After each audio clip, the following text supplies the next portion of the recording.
Ayurvedic food supplement and medicine, हृदयाचे विकार, मधुमेह, psoriasis, weight monitoring.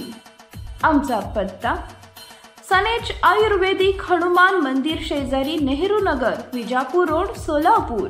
Mobile number 80 87 02 10 04 आणि 97 63 36 10 04।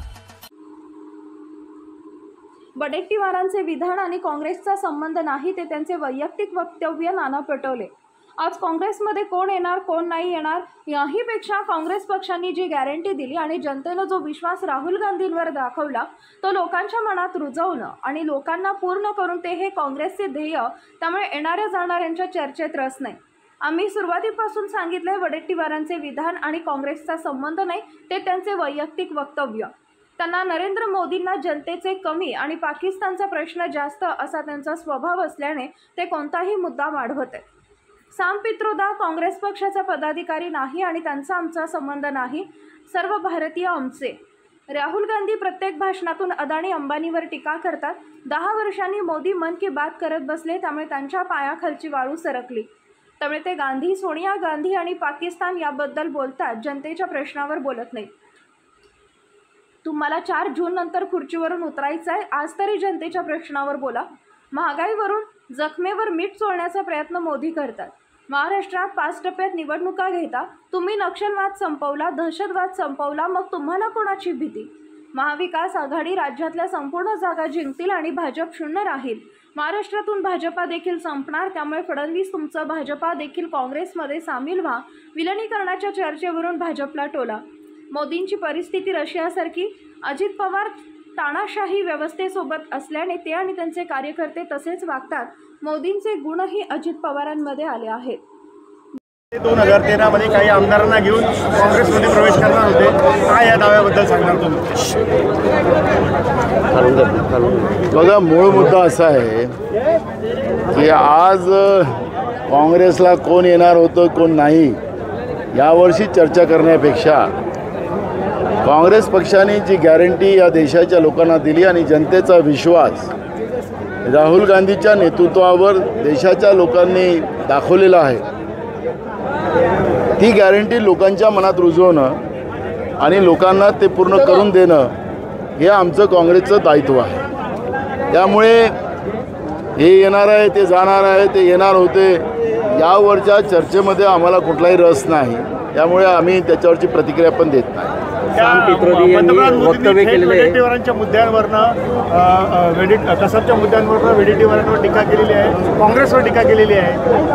आम्ही सुरुवातीला सांगितलं की वडेट्टीवारचं जे स्टेटमेंट आहे ते काँग्रेसशी संबंधित नाही, ते त्यांचं व्यक्तिगत होतं आणि त्याच्यामुळे काँग्रेसचा वडेट्टीवारांच्या त्या जो विषय आहे त्याच्याशी कुठलाही संबंध नाही। ही भूमिका आमचे प्रभारी रमेश चन्नीथलाजी आणि मी दोघांनी आम्ही मांडलेली आहे। त्यामुळे त्यांना जनतेचे प्रश्न कमी पण पाकिस्तानचे प्रश्न जास्त असा जो नरेंद्र मोदीचा स्वभाव आहे, त्या स्वभावाला त्यांना वाढवायचं आहे तर त्यांनी करावं, पण आमचा कुठलाही संबंध वडेट्टीवाराच्या त्या शब्दाला नाही। की 5 वर्षापूर्वी राहुल गांधी जे अदानी अंबानींवर टीका करायची होती त्याचं प्रमाण काय झालं, कदाचित त्यांना खूप सारा माल भेटला असेल अशी डायरेक्ट टीका केली त्यांनी। राहुल गांधीची प्रत्येक भाषणात बोलतात, ते ऐकत नसतील, तो त्यांचा भाग आहे। जे ऐकायचं आहे ते ऐकत नाही आणि आपल्या मन की कहाणी, मन की बात 10 वर्ष देशाच्या जनतेला सांगत बसलेत। त्यामुळे लोकांच्या मनातली गोष्ट नरेंद्र मोदीला कधीच कळली नाही, त्यामुळे आता पायाखालची वाळू सरकली तर त्यांना नेहरू गांधी परिवार, राहुल गांधी, सोनिया गांधी आणि पाकिस्तान अशा 3-4च वर ते नरेंद्र मोदी भाषण करतात। जनतेबद्दल काहीच बोलत नाही, महागाईबद्दल का बोलत नाही, राज्यात शेतकरी आत्महत्या करतात, पिण्याचा पाण्याचा दुष्काळ आहे त्याच्यावर का नरेंद्र मोदी बोलत नाही, बेरोजगाराबद्दल का बोलत नाही, महागाईबद्दल बोलायला तयार नाही। तुम्ही प्रधानमंत्री आहात, अजूनही खुर्चीवर आहात, 4 जूनच्या नंतर उतरायचं आहे तुम्हाला, पण आज तर तुम्ही खुर्चीवर आहात। आज तरी लोकांच्या प्रश्नावर बोला ना। तुमच्या मनातली गोष्ट लोकांनी ऐकली, लोकांना पर्याय नव्हता, आज लोक टीव्ही बंद करतात नरेंद्र मोदी दिसल्याबरोबर, हे आज परिस्थिती आहे। इथं लोक आता नरेंद्र मोदी येतील तर लोकांना पैसे देऊन आणावं लागणार आहे, स्वयंपूर्तीने लोक येणार नाही.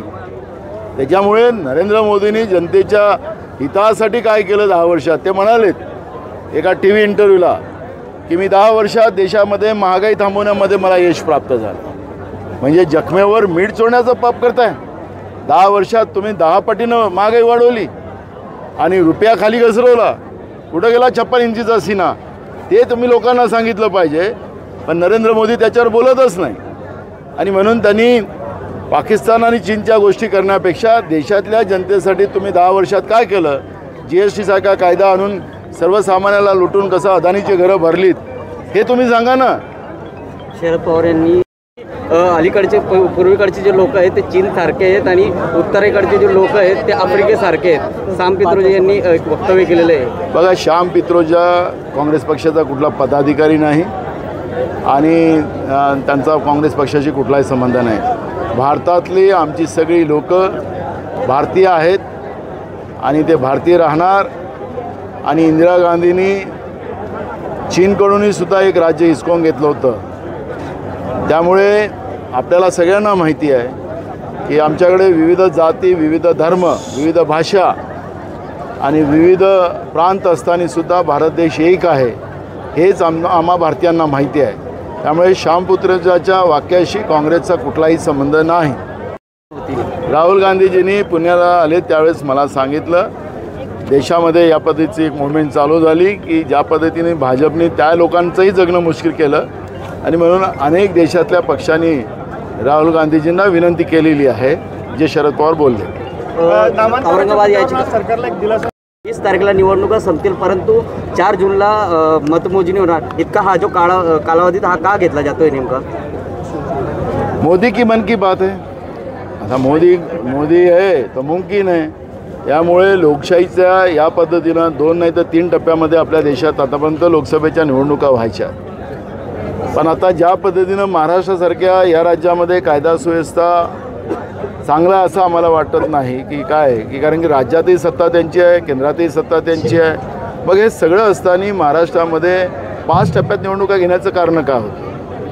हे गुजरातमध्ये तुम्ही एका टप्प्यात घेऊ शकता, राजस्थानमध्ये एका टप्प्यात घेऊ शकता, अनेक राज्यात एका टप्प्यात घेतात. महाराष्ट्रामध्ये काय फरक आहे? ते म्हणतात आम्ही आतंकवाद संपवला, नक्षलवाद संपवला. तर मग भीती कोणाची आहे? काय एका टप्प्यात निवडणुका नाही घेतल्या? तर मोदी आहे तो मुमकिन आहे असं जे आहे मन, त्या मनीला साक्ष केलेलं आहे. पण आता लोकांनी मानस केलेला आहे, लोकांनी निवडणुका हातात घेतलेल्या आहेत आणि मोदीला आता सत्तेतून बाहेर जायचं. एवढी मोठी निवडणूक होते मात्र या निवडणुकीमध्ये विकासाचे मुद्दे असतील, रोजगाराचे मुद्दे आहेत, हे कुठेच दिसून येत नाही. काँग्रेस पक्ष सातत्यानं तेच मुद्दे मांडत आहे. आताही मी लोकांना तेच मुद्दे सांगत. आम्हाला कुठल्याही त्यांच्याबद्दलचं जायचं नाही आहे.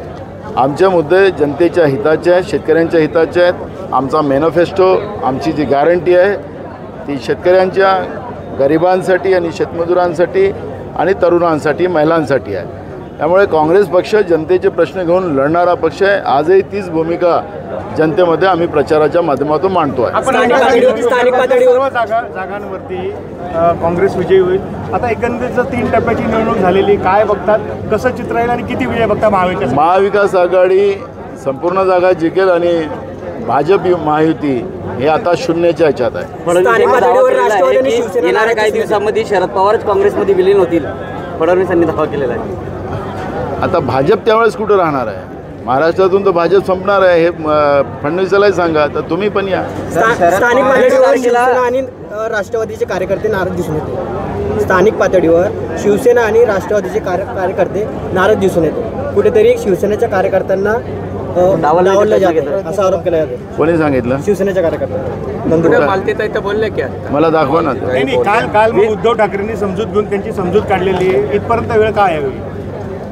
असं आहे की जेव्हा आघाडीच्या निवडणुका होतात ह्या सगळ्या ठिकाणी हेच प्रकार असतो. आखरी ताळमेळ चालतच राहतो. पण महायुतीमध्ये अजूनही ताळमेळ नाही ना. आमच्या इथे तर सगळे लोक कामाला लागलेत. प्रियंका गांधींची सभा पुढे ढकलण्यात आली. प्रियंकाजीला सध्या उत्तर प्रदेशची जबाबदारी दिली गेलेली आहे. त्याच्यामुळे प्रियंकाजी येणार नाही. आणि नंदुरबार जिल्ह्यातील आमचे नेते आणि कार्यकर्ते यांच्या भरोशावरच मोदीला मात करण्याचा निर्णय आम्ही केलेला आहे. त्यामुळे महाविकास आघाडी म्हणून ही निवडणूक लढत असताना कम्युनिस्ट असतील, काँग्रेस असेल, आप असेल, समाजवादी असेल, शिवसेना असेल किंवा राष्ट्रवादी शरद पवार गट असेल, हे सगळे कार्यकर्ते मोदीवर भारी पडतील. 20 तारखेनंतर 11 तारखेला ती 2014 मध्ये जेव्हा माणिकराव दादा झालेले होते, अशी सोनियाजींची सभा कॅन्सल झाल्यामुळं गावात अपप्रचार झाला होता. आता जर ऐन वेळेला तयारी करून कार्यकर्त्यांनी पुढे तयारी काहीच नाही, मी आलो नाहीत आता. त्यामुळे आता ते काळजी करू नका. आमच्या इथं सगळे लोक कामाला लागलेत. हा उत्साह, ही किती ऊन आहे, या उन्हामध्ये सुद्धा लोक तासोनतास इथं बसलेली होती. ही 11 वाजता लोक आली तिथं आणि आता वाजले 2:30-3. ती अजूनही बसलेली लोक इथं आहेत. अरविंद केजरीवाल लोकांमध्ये किती उत्साह आहे आणि मोदीच्या सरकारला घरी पाठवण्यामध्ये किती आनंद येत आहे ते तुम्ही या उन्हातही पाहताय. त्याच्यामुळे आमचे जनता आणि आमचे नेते आणि कार्यकर्ते हेच मोदीला भारी पडणार आहे नंदुरबारमध्ये, हेच तुम्हाला सांगतोय. अरविंद केजरीवाल यांना अजूनही जामीन मिळत नाही. आता 20 तारखेचे दिलेले हे पण जर निवडणूक मतदान संपून जाते त्याच्यानंतर जर येत असेल तर दाबण्याचे प्रयत्न होतोय असं वाटत नाही का? एक बघा, तानाशाह सरकार नरेंद्र मोदीचं आहे, हे लपलेलं नाही. आणि अत्याचार आणि तानाशाह माध्यमातूनच ते देशावर कब्जा बनवण्याचं त्यांचा मानस राहिलेला आहे. रशियामध्ये सुद्धा तीच परिस्थिती होती, चीनमध्ये तीच परिस्थिती आहे. रशियाचं राजकारण भारतात आणण्याचा प्रयत्न नरेंद्र मोदी करतात आहेत, हे आता स्पष्ट झालेलं आहे. त्यामुळे लोकांनी आता उत्तर केजरीवालच्या विषयात असो की झारखंडचे आमचे आदिवासी मुख्यमंत्री असो, या सगळ्या प्रश्नावर जनतेने उत्तर देण्याचं ठरवलेलं आहे. आणि 4 जूनला नरेंद्र मोदीचं सरकार पडणार म्हणजे पडणार. कालच्या बारामतीच्या इलेक्शनमध्ये सर्वाधिक तक्रारी अजित पवार गटाविरुद्ध झालेल्या आणि मतदान पण कमी झालं आहे. काय बघता तुम्ही? बघा, त्यांनी तानाशाह व्यवस्थेबरोबर ते आहेत, ते तानाशाह केलेच असेल आणि म्हणून हे तक्रारी त्यांच्यामुळे झालेल्या आहेत. त्यांच्या एका माजी मंत्र्यांनी, इंदापूरचे आमदार आता आहेत, त्यांनी ज्या पद्धतीनं वर्तव केलं तो व्हिडिओ सगळीकडे व्हायरल झालेला आहे. तर कशा तानाशाह पद्धतीने ते बोलत होते, तर नरेंद्र मोदीचा असर थोडाफार त्यांच्यामध्ये आलेला आहे. त्याचंच आपल्याला काल जे चित्र आहे ते दिसलेलं आहे. Thank you. Paras mobile accessories and electronics, mobile व TV रिपेरी, मोबाईल व सर्व डिश रिचार्ज. आमचा पत्ता 34/2/39 70 फूट road, new Pachhapeth, Solapur. Mobile number 77 44 99 66 58 आणि 95 45 46 84 73.